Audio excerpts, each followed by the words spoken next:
మాచర్ల నియోజకవర్గంలోని కంచరగుంట గ్రామంలో YCP MLA Pinnelli Ramakrishna Reddy గారు చేసిన అభివృద్ధి సంక్షేమం గురించి తెలుసుకుందాము.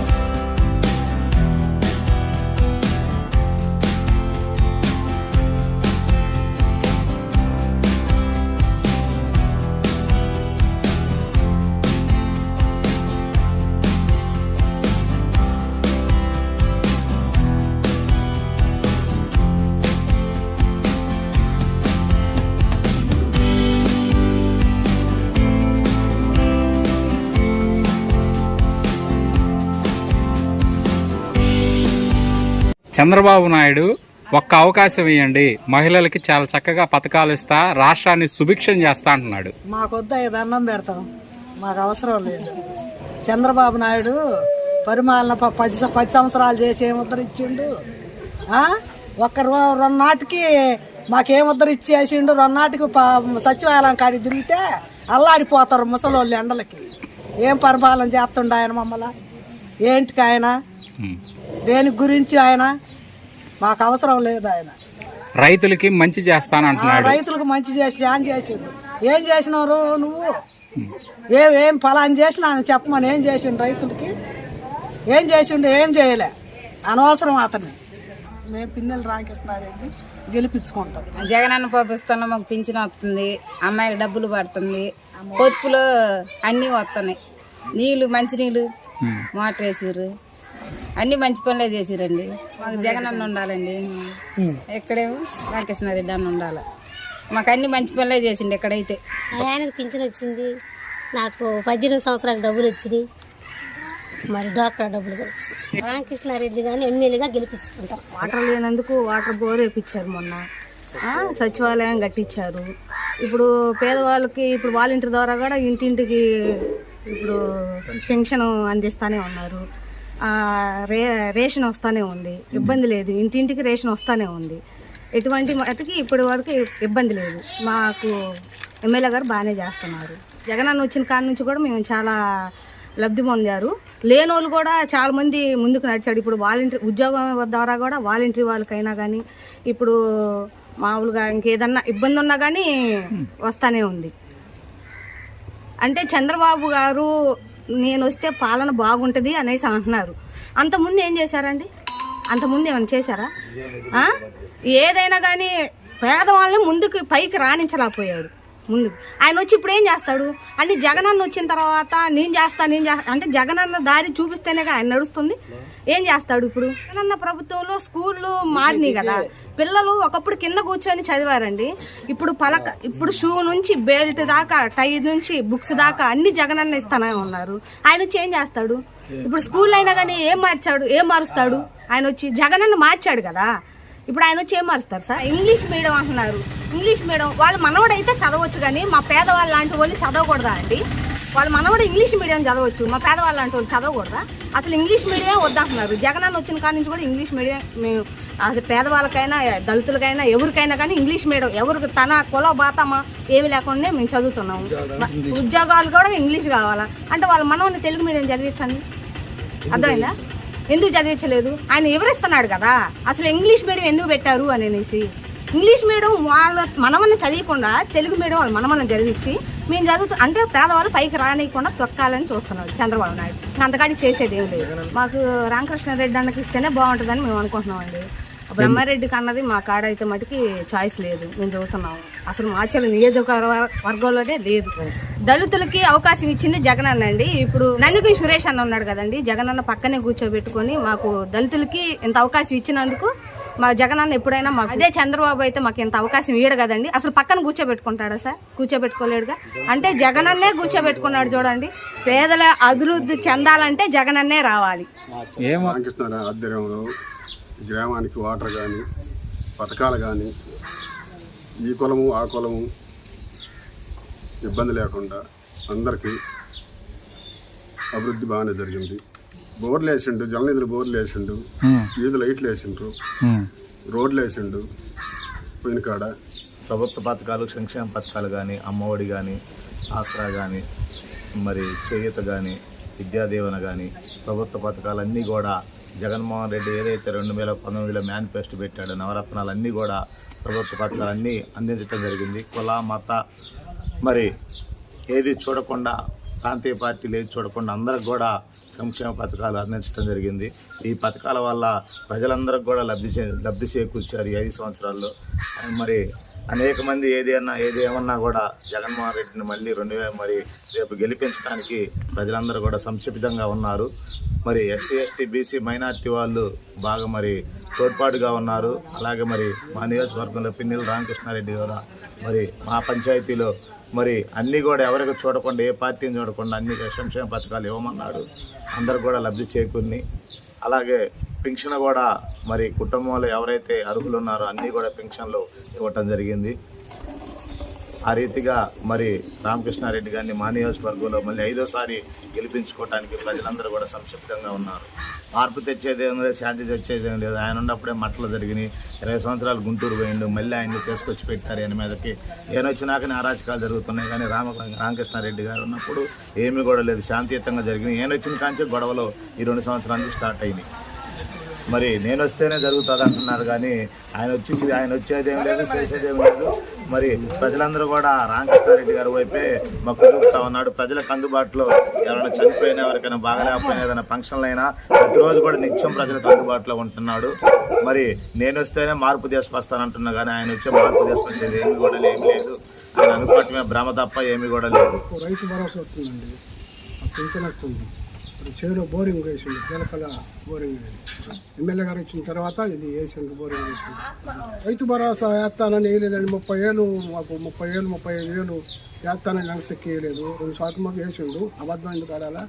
చివరిలో వేయలేదు. మరి దానివల్ల ఇచ్చేవాయనకి వేయాలన్నా, ఈయన ఆయనకి వేయాలన్నా. రామకృష్ణారెడ్డి గారు గెలిస్తే బాగుంటుంది, జగన్మోహన్ రెడ్డి గారు గెలిస్తే బాగుంటుంది. ఆయన ప్రతిదీ కూడా మేము పిల్లగాడు పోయి పలకరించినా మాకు పలుకుతుంది. ఏ పని కావాలన్నా మాకు ఆ పని చేసి పెడుతుంది. ఇది కాదు అంది, పిల్లగాడు పోయి అన్న అంటే పలుకుతుంది. మాకు అన్నిటికీ ఇబ్బంది లేదు ఆయన వల్ల. మాకు బ్రహ్మారెడ్డి వచ్చి మమ్మల్ని వరగదోసింది లేదు, ఆయన పీకేది ఏమి లేదు. టీడీపీ వాళ్ళకి సొత్తు, టీడీపీ నాయకులకు సొత్తు, జనాల్ని ఆగం చేయటం తప్పితే ఏమీ లేదు. అతను వచ్చి పీకే ఘనకారం లేదు. మా ఎమ్మెల్యే గారి సిట్టినేల మీద ఇంటికి కూడా గదిలేదు. ఆయన అనుకుంటుండు అసిగంటి బ్రహ్మారెడ్డి 5 సార్లు పుట్టించిన మా ఎమ్మెల్యే గారిని ఏం దేకలేదు. చేసిండు ఆయన. శాంతి పరిపాలన ఎక్కడుంది, న్యాయం ఎక్కడుంది ఆయన దగ్గర? ఎల్దూర్తి నాశనం చేసిపోయిండు. గుంటూరు పోయి సంసారం పెట్టుకొని ఎగిండు. ఆయన వచ్చి ఏం బీగుదామని వచ్చిండా? జనాలను ఇంకా నాశనం చేస్తాడండి. అతను వచ్చిన వాళ్ళు జనం బాగుపడేది ఏం లేదు. మా ఎమ్మెల్యే గారు గొడవలు పెట్టుకోమల్లా, కొట్టుకోమల్లా, తన్నుకోమల్లా. వీడెవడో గుద్దబలిసి కొట్టుకుంటారు, అదేదో పార్టీ మీద అంటగాడతారు. బ్రహ్మారెడ్డి వాళ్ళు ఒరిగేది ఏమీ లేదు. ఆయన ఏం చేయలేడు, చేసేది కాదు. ఆయన పార్టీ గెలవదు, ఆయన పీకేది ఏం లేదు. మళ్ళీ గెలిచేది జగన్మోహన్ రెడ్డి, మళ్ళీ గెలిచేది కూడా మా ఎమ్మెల్యే గారే. ఆయన వల్ల ఆయన పనే కాదు. మళ్ళీ చెబుతున్నా, మా ఎమ్మెల్యే గారు సిటికి నేల మీద ఇంటికి కూడా గదిలేడు. అది ఎక్కువ శాతం ఇవాళ మార్పు ఎక్కడ వచ్చిందంటే, ఆయన ఎవడో వాడి తాతగాడు అయినట్టుగా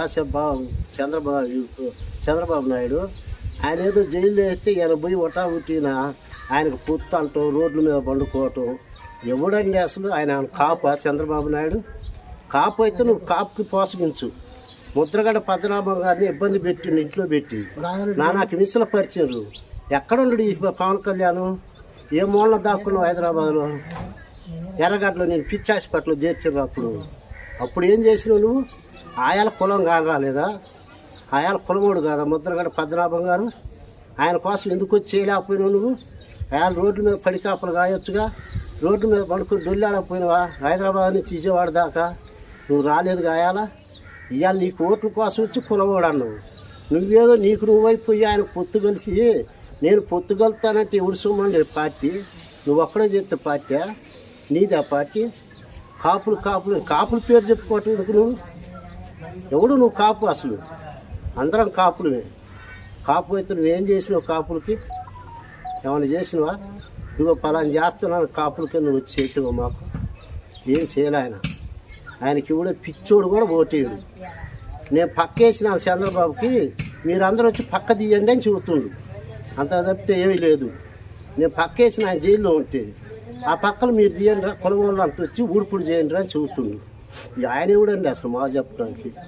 ఆయన చేసి తినేవాడు ఎవడున్నాడు? ఎవడంత పసిపిల్లగాలు లేరు, వాళ్ళు తింటారు, వాళ్ళు కేకలేసేది ఎవడు ఇండు అన్నీ తెలిసిన వాళ్ళు ఎవరు పవన్ కళ్యాణ్కి ఓటేయరు. అసలు మరి జగన్ ఏం చేస్తున్నాడు మరి కాపులకు? జగన్ ప్రతిదీ చేసిండండి. కాపు నేస్తం ఇచ్చిండా, ఆడవాళ్ళకి డబ్బులు ఇస్తుండా, ఇవాళ మాకు డబ్బులు పడుతున్నాయి సంవత్సరానికి ఎంతని. ప్రతి రూపాయి జగన్మోహన్ రెడ్డి పిన్నివి. ఇవాళ పవన్ కళ్యాణ్ వేయలే, చంద్రబాబు వేయలే. ఏ రోజు మేము చంద్రబాబు సొమ్ము తిన్నాడు. ఇప్పుడు జగన్మోహన్ రెడ్డి గారిని ఆయన ఏదో నువ్వే అంతా, నీ స్థాయి అంతా, నీ అర్హత అంతా అన్నాడు. జగన్మోహన్ రెడ్డి గారి స్థాయి అంతా, పవన్ కళ్యాణ్ స్థాయి అంతా. నీ అయ్య పుచ్చంకాయలు పుచ్చిపోయి టమాటాలు తెచ్చి పెడితే తిని బతికినోడు ఒక కానిస్టేబుల్. ఆయన పుడతా కోటీశ్వరుడు. ఆయనకి నీకు పొత్తాడు అసలు. నక్కకి నాగలోకానికి కూడా అంత పొత్తుంది. నువ్వు అసలు ఎక్కడ దేంట్లో సంస్థ ఇవ్వలేవు జగన్మోహన్ రెడ్డి గారికి.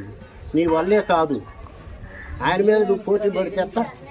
ఆయన అనే అర్హత కాదండి నేను అసలు. వైసీపీ ప్రభుత్వంలో ప్రతి ఒక్క ఇంటికి పోయిన ముఖ్యమంత్రులు కనుక ఈ ముఖ్యమంత్రి ఏంటి నెంబర్ 1గా ప్రతి ఒక్క ఇంటికి 1,50,000 3 లక్షలు అటు వచ్చేటట్టు సహాయం చేశాడు. పోయిన ముఖ్యమంత్రులు 3 పోరు 4 పోరు తెలియదు, వాళ్ళలో ఒక్కడు చేసిన వాడు లేడు. ప్రజల సొమ్ము ప్రజలకి అందాల, ఇది కరెక్ట్ ఆన్సర్ మైండ్లో పెట్టుకున్నాను ఆయన. అలాగా నడిపేశాడు మన ప్రభుత్వాన్ని. అందుకే ఇప్పుడు జగన్ అంటే జనం, జనం జగన్, ఇది అసలు జరిగింది. అందుకే ఆయనకు అంత అభిమానం ఉంది. ఈ అభిమానం అనేది ఇది ప్రజల నుంచి వచ్చి జగన్కి అందింది అనమాట. అది దేవుడిచ్చిన దీవెన. వీళ్ళు ఎంతమంది అనుకొని ఏదేదో అనుకొని ఈ పవన్ కళ్యాణ్ అనుకొని ఇవన్నీ పిచ్చి మాటలు. ఆకలి కొన్నోడు ఉరికినట్టే ఉంటుంది, కానీ ఆకలి తిన్నోడు ఆలోచిస్తాడు అనమాట. అది జరిగేది. మీ ఊర్లో ఏం అభివృద్ధి జరిగిందంటే ఏం చెబుతారు? మా ఊర్లో ప్రతి ఒక్క ఇంటికి ఇదివరకు తెలుగుదేశం ప్రభుత్వం అది కాంగ్రెస్ ఉన్నప్పుడు ఊళ్ళో ఒక 2 రోజులు ఇస్తారు, పాటలు ఒక 2 రోజులు ఇస్తారు. అంత మాత్రాన ప్రభుత్వానికి మనం అంట కొండ దేనికి ఉపయోగం? ఈ జగన్ గారు ఆలోచించింది ఏంది? ప్రతి ఒక్క ఇంటికి డబ్బు అందాలా, ప్రతి ఒక్క పేదవాడు తన డబ్బు తను తినాలా అని ఆలోచనతో సెట్ చేసుకున్న మైండ్. అది ప్రభుత్వం అంటే ఏందండి? ప్రభుత్వం దేనికి అవసరం? ప్రజలకు అవసరం, బీదలకు అవసరం. గొప్పడికి అవసరం లేదుగా. గొప్పడు తిప్పలు పడతాడు, ఎట్ట బతకాలన్నా బతుకుతాడు. కాదు కొన్ని సంవత్సరాలు తిని బతుకుతాడు. పేదోడు ఒక్కరోజు బతకలేడు. అనేది ఆలోచించింది జగన్ గారు. Main point. అందుకే ప్రభుత్వం జగన్ది, వచ్చేది కూడా జగన్. మార్పు తెచ్చేవాడు ఇన్ని సంవత్సరాలు అడిగిపోయింది ఆయన. మార్పు తెచ్చి ఆయన ఇన్ని సంవత్సరాలు ఎడిపోయాడు అసలు. అసలు ఆయన గెలిచిన ఆయన ఎమ్మెల్యేగా వాళ్ళ అమ్మ ఏదో గెలిస్తే అతనికి ఇచ్చారు అవకాశం. అవకాశాన్ని వినియోగించుకోలేకపోయాడు, ఇబ్బందులు పాలయ్యాడు. అవునా? వాళ్ళ తల్లి పెట్టిన భిక్షకి ఏంటి ఇతను వినియోగించుకోలేకపోయాడు. బలం ఆముందని ఏదో చేశాడు, వినియోగించుకోలేకపోయాడు. ఏం చేశాడు ఆయన? కరోనా వచ్చినప్పుడు చేయకూడదు ఆయన చేసి ఆయన ఇంటికి ఒక బత్త వేసిండు. మా ఎమ్మెల్యే గారు రామకృష్ణారెడ్డి గారు ప్రతి ఒక్క బిడ్డకి ఇచ్చాడు. ఈయన ఏమి ఇచ్చిండు? యాడికి పోయి నిద్రపోతుండు? ఎప్పుడు ఏం చేసిండు? చేసిన అవకాశం దొరుకుంటే ఇప్పుడు వచ్చి మాట్లాడటాకనే ఉంటుంది. ఏదో ఎక్కడ జనం ఉండరు చెబితే వింటారులే అంటే ఎవరు వినరండి. ఇప్పుడు పేదలకు కూడా ఆలోచన ఉంది. అసలు లేదండి, ఆయన వచ్చినాకనే అరాచకాలు జరుగుతాయి. అంతకుముందు మేలకొండరు అందరూ. పొడి చేతి వస్తే ఏం చేస్తాం? ఈ పొడవనెత్తి కూడా పొడుచుతుంది పోయి. అవునా కదా? పొడి చేతి వచ్చింది, ఈ కూర్చున్నది కూడా నియమం ఇదంతా నన్ను కూడా టొక్కది గప్పకను గుర్తుంది దాన్ని పోయి. అప్పుడు ఎవడు పెట్టాడు తగాదా? మేసే గాడిదని వచ్చి కూసే గాడిదని చేరదెంగిందట అటోళ్ళు వాళ్ళు. అంతటి దాకేందుకు ఇప్పుడు ఇల్లు తిరిగి డబ్బులు ఇస్తారు ముసలి వాళ్ళకి. వీళ్ళు ఏం చేసిరా ఈయటానికి వీలే లేదన్నారు. ముసలి వాళ్ళు ఇప్పుడు 2-3 చచ్చిరగోట ఆల్రెడీ. పరిస్థితి ఏంది? ఇంటింటికి డబ్బులు ఇయటం మంచిదంటవా? ఈయన చెడగొట్టడం మంచిదంటవా? ఎందుకు తిరిగిటమని. అందుకనమాట పెద్దలు అన్నారు వీక్ కాదు, మేసే గాడిదని కూసే గాడిద చేరదెంగింది. బతుకుతుండే 4 తడాలు ఈయన గెలిచా, 4 తడాలు బెమ్మనకు చేశా. మరి ఈయన గొడవలు పెట్టేది ఎందుకు గెలుతాడు అసలు? 4 తడాలు ఈయన పని లేక గెలుతుడా? బెదిరితే 1 తడ బెదిరితాడు ఎవడైనా, 2 తడాలు బెదిరా, పొద్దుకులు బెదిరి తూకుంటారా? చెప్పు. మన కన్న తండ్రినైనా ఏంద్రా అన్నాడు అనుకో, ఏంద్రా అని అంటావు. ఏంద్రా నువ్వు ఏంద్రా పోయేమంటావు లాస్ట్ సారి. నువ్వు బతికిచ్చేదాన్ని నేకాలు చేతులు ఉండాలి, నేను బతుకుతాను అంట. అటనే ఏం లేదండి. ఇది బాగా బతికేదాన్ని చెడదెంగటానికి ఏమీ లేదు అందుట్లో అసలు. ఇది రియల్. దేవుడే చూస్తాడు అనమాట మేలు కీడు. 3 పార్టీలు కలిసే కెపాసిటీ ఈయనకెందుకు వచ్చింది అసలు? ఈయనకెందుకు వచ్చింది? 3 పార్టీలు కలిసే కెపాసిటీ సింగల్ మనిషికి ఎందుకు వచ్చింది? అది ప్రజలు తెలుసుకున్నారు. తెలుసుకొని జగనే కావాలని కోరుకుంటారు. ఈ 3 కాదు, ఇంకా 3 కలిసినా 3 9 కలిసినా ఒకటే. అట్నే వీళ్ళు అనవసరం 3 కాదు, ఇంకా 6 వేసుకున్నా అభ్యంతరం లేదు. ఈయన చేస్తున్నాడు మేలు ప్రజలకి, ప్రతి ఒక్క ఇంటికి చేస్తున్నాడు, అందరికి చేస్తున్నాడు. వీళ్ళ మనసు అనేది జగన్ ముద్ర అయిపోయింది అనమాట. అందుకనే జగన్కి అనేది గ్యారంటీ ఓటేస్తారు. రైతులు నాశనం అయిపోతారండి. వాసన చెబుతున్నా ఉండాగో, రైతులు నాశనం అయిపోతారు అవకాశం ఇస్తే. ఈ లేబర్ బతకరు, వాళ్ళంతటా వాళ్ళు పొడుచుకుని చేస్తాడు. ఇది రియల్. ఆయనకు అవకాశం కాదు, ఇది గెలిచేది వైఎస్ఆర్ఏ. ఆయనకు అవకాశం లేదు. ఏం జరిగింది? చంద్రబాబు వస్తే ఏం జరిగింది? గొడవలు వస్తాయి, గొడవలు పెడతాడు, అన్ని చేస్తాడు. గిచ్చి మేలకొన్నట్టు నాకేం తెలియదు అంటాడు. మేసే కాడితే కూసే కాడి చెడగొట్టినట్టు చెడగొడుతుండే ఆయన. అంత కాడికి అంటలేదు. అసలు ఆయనకి వాసన చెప్పాలంటే మహా పిచ్చి. లేబర్ కులం అంటే ఏం లేదు లెక్క. ఇతను అనేది పాప మంచివాడు, దండం పెట్టి. వాసన చెప్పాలంటే వాడు కాదు, అందరూ సమానంగా ఉండాలి, అందరూ భవిష్యత్తు బాగుండాలని ఆలోచించిన ఆయన. ఆయన మనం ఈ రూలు ఇతర మార్కులు ఎవడో అవసరం లేదు, వాళ్ళని చూసేప్పుడు వాళ్ళు చూద్దాం, మనం చూసేప్పుడు మనం చూసుకునే అనే రకం ఆయన. ఇది ఆయన సబ్జెక్ట్. అసలు ఇన్ని డబ్బులు పెడితే ఇదివరకు ఆయనే ఉండేడే కదండి 14 సంవత్సరాల తర్వాత. ఆయన ఎందుకండి ఆయనకి లేం బాధ? వయసు చెప్పినాక వేదన శోధన కానీ అనుకుంది ఏమైనా ఉందా చెప్పు? ఆరాటం పోరాటమే కానీ ఏమీ లేదు అనుకుంది అందుట్లో. అసలు పోరాటం అంటే ఎలా ఉండాలా? మంచితనంగా ఉండాలి. ఆరాటం అంటే ఎలా ఉండాలా? ఓపికతో ఉండాలి. ఇది ఒక్కటి నేర్చుకోలేకపోయాడు చంద్రబాబు నాయుడు. అది నేర్చుకుంటే ఎప్పుడో బాగుపడేవాడే, ఏ క్లాసుకు ఉండేవాడే. అది నేర్చుకుంది మా జగన్ అన్న. నేర్చుకొని ఏ క్లాస్కి మెయింటైన్ చేస్తాడు. వచ్చేది జగన్ అన్న. అసలు మా పిన్నెల రామకృష్ణారెడ్డి గారు కంపల్సరీగా వస్తాడు. ఏది ఏకమైనా సరే వస్తాడు. అదంతే, ఆయన లెక్క వేరు. చేస్తాడు కొట్ట చేయనన్నా కానీ అదొక్కటే ఆయన మనసు నచ్చింది. కంపల్సరీగా వస్తాడు అనమాట. రెడ్డి గారు అవకాశం ఎందుకు అడుగుతున్నాడో మరి తెలియదండి. గారు పిన్నెల రామకృష్ణారెడ్డి గారు ఎప్పుడైనా కానీ ఎవరి సమస్య ఇచ్చినా కానీ పరిష్కరిస్తాడు. ఆయన ఎమ్మటే ప్రత్యక్షం అవుతాడు అక్కడికి. జనాల నాడి తెలుసుకున్న వ్యక్తి ఆయన. ఎప్పుడైనా కానీ ఎవరైనా కానీ ఆహ్వానిస్తే ప్రతి ఒక్కరికి ఆహ్వానాన్ని మన్నించి వచ్చి ప్రతి ఒక్కళ్ళ సమస్య పరిష్కరిస్తున్నాడు. ఇప్పుడు 4 సంవత్సరాల నుంచి కూడా ఆయన ప్రతి ఒక్కరిని కూడా కలుపుకొని వెళ్తున్నాడు. ఎందుకంటే వాళ్ళు ఇన్ఛార్జికి ఇస్తున్నారు. అలాగే మధుబాబుకి ఇచ్చారు, సల్మారెడ్డి గారికి ఇచ్చారు, అలాగే ఇన్ఛార్జిగా మరి అంజిరెడ్డి గారికి ఇచ్చారు. కాబట్టి వాళ్ళు ఇన్ఛార్జికి వస్తున్నారు, వెళ్తున్నారు. ఇక్కడ ఉండే వాళ్ళు ఎవరూ లేరు. ఎలక్షన్ అయిపోయిన తర్వాత మళ్ళీ వాళ్ళు యథాస్థానానికి వెళ్ళిపోతున్నారు. కాబట్టి వాళ్ళని ఎవరు నమ్మరండి. 100% తట్టుకుంటాడండి. ఎందుకంటే సింహం అనేది సింగిల్గానే వస్తుంది, అందరితో పొత్తు పెట్టుకొని అయితే రాదు. ఎన్ని పార్టీలు వచ్చినా 100 పార్టీలు వచ్చినా కానీ సింహం అనేది సింగిల్గానే వస్తుంది. అందులో జగన్మోహన్ రెడ్డి గారు అంటే ప్రజలకు తెలుసు. ఎందుకంటే నా అన్యాయాన్ని అక్రమాన్ని ఆయన ప్రోత్సహించే ఆయన కాదు, నిజాయితీకి నీతికి నిలబడే వాళ్ళ కోసం పోరాడాడని అందరికీ తెలుసు వ్యక్తులకి. కాబట్టి ఆయన అంటే అందరికీ అభిమానం ఉంది. అయినైనా జగన్మోహన్ రెడ్డి గారే గెలుస్తారండి. ఆయన గెలిస్తేనే బాగుంటుంది, జనాలకు కూడా అందరికీ బాగుంటుంది, న్యాయం జరుగుద్ది. వీళ్ళు గెలిచినందువల్ల ఉపయోగం అయితే లేదు, గెలవరు. మార్చర్లు అయితే మా పిన్నెల్లి రామకృష్ణారెడ్డి గారే గెలుస్తారు. ఎందుకంటే ఆయన 4 సార్ల నుంచి విజయవంతంగా వస్తున్నారు. ఈసారి కూడా ప్రజల మన్ననలతోనే ఆయన విజయవంతంగా గెలుస్తారు. గుర్తుకు ఓటేద్దాం, పిన్నెల్లి రామకృష్ణారెడ్డిని గెలిపిద్దాం.